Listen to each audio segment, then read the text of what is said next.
version of the Viking fight song. There were many times when this song was sung. It goes way back to when the boys, Bert, Cliff, Kurt, Walt, were playing soccer, and somebody wrote this song as a fight song for the team, and of course we all hammed it up and got into the singing of it with cue cards at family gatherings.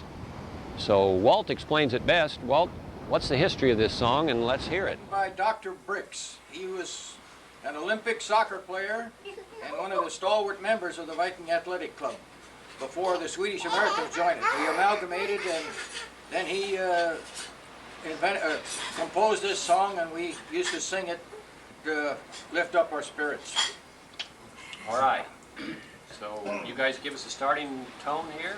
Our name is Viking, our job is fighting, and winning every game that we are in.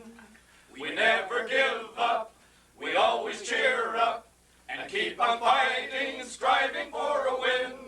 Although the going is pretty tough, and the playing a little rough, still, our name is Viking, it's to our liking, to play the game and show them our stuff. Okay. No more Mondo Moore. No. Well, the other one you sang one year was in Lichten Blomma or something like that. Blosa. Oh, do you still know the words of it? And liten blåsa smak, and liten blåsa smakar ganska bra. Oh, they always were a little slow. That's a lot for that. Mondo mor och morske män finns i gamla Sverige en kraftig arm och kraftig varm ungdomsvarm i vardalarm. Ögon blå då och då lej blomsterdalar där fjällen jättelem när du gjorde en jättelem. Amen, amen, amen.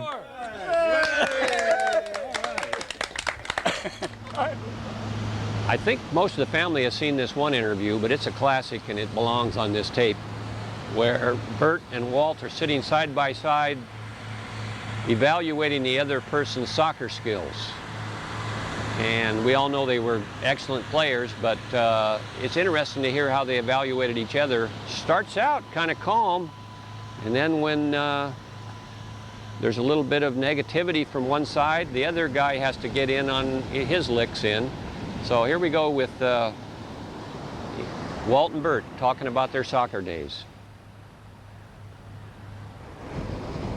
On a game we didn't really have that much finesse.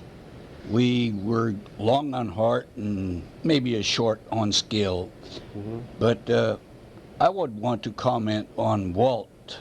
Okay, why don't you look right at the camera and while you're doing that, you're gonna assess Walt's style of play? Yeah. Okay, now this is a time for, it's hard to do sometimes when you're talking about a guy you played with for years, and we have been a little funny here and humorous, but I think you can probably assess his play as well as anyone.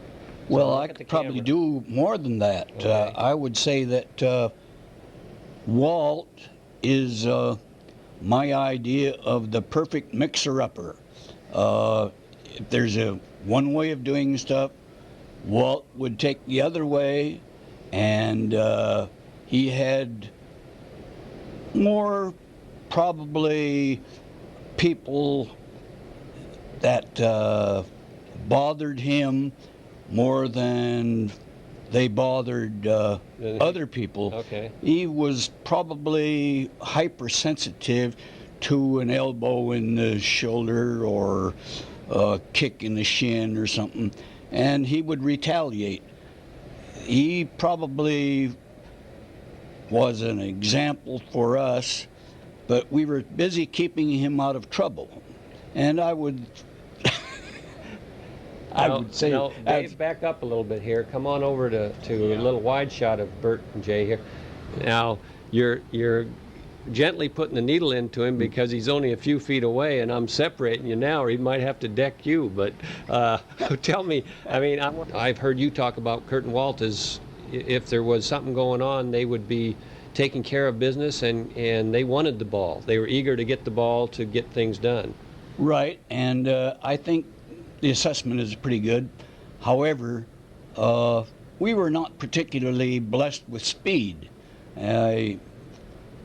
Endurance, yes, but we weren't great dribblers. But all around, we were pretty damn effective soccer players. And now, as a goalkeeper, where Walt played a lot of years, talk about that. Walt was a tremendous goalkeeper.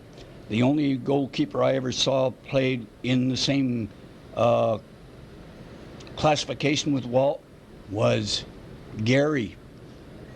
Gary, my son and Walt's nephew. Uh-huh. Gary and Walt are similar, very fast reflexes. And lot able of guts, to too. distribute the ball after they get it. Right. They knew what they're doing. Okay, Dave, come on back here. I think turnabout is only fair play here. Let's pan over to your dad, and we'll hand him the mic and let him assess his dear brother Bert on the field and talk about his style of play. And you can also refute anything Bert said about you. Yeah, I must do that. No, I was glad to have Bert on my team. He was a ball hawk, and he was all over the field. He could really take the ball away from the opponents and get the play started, but quite often he'd give it back. Look at the camera when you say that. Look right in the camera and go ahead and elaborate on it. What do you mean by giving it back? Well, he would be thinking of the next move, and he'd give the ball to the other team. I don't know if he wanted to take advantage of, or didn't want to take advantage of the poor fools, but he worked like the devil, got the ball, give it back. Not all the time. Okay. I'm sure we scored a lot of goals on account of Bert's aggressiveness, but it teed me off once or twice when we would run our hearts out, and he'd get it, take off like a big bird, and give it back to the opponent. But it was fun playing with him, and I wouldn't want to play against him because he'd take it away, but he'd give it back. Okay, that's a pretty good twist. All right. Was how many years younger than you? How many years younger? Cliff is 9 years younger than I am. Okay. 9.5. And he was always much faster than I was. And I didn't resent it, but I actually have to admit that guy, with the very little exposure he had to the major soccer leagues, made it very big, and he could have been a better player than any one of us. Well, that's a pretty good compliment, because you guys were good. So to throw that out there must mean that we better pay him more respect at the next family gathering, huh? I mean, Yeah. When we kid about Cannonfoot, that was a true nickname that somebody tacked on him. Who might that have been that gave him the Cannonfoot? Cliff called that himself.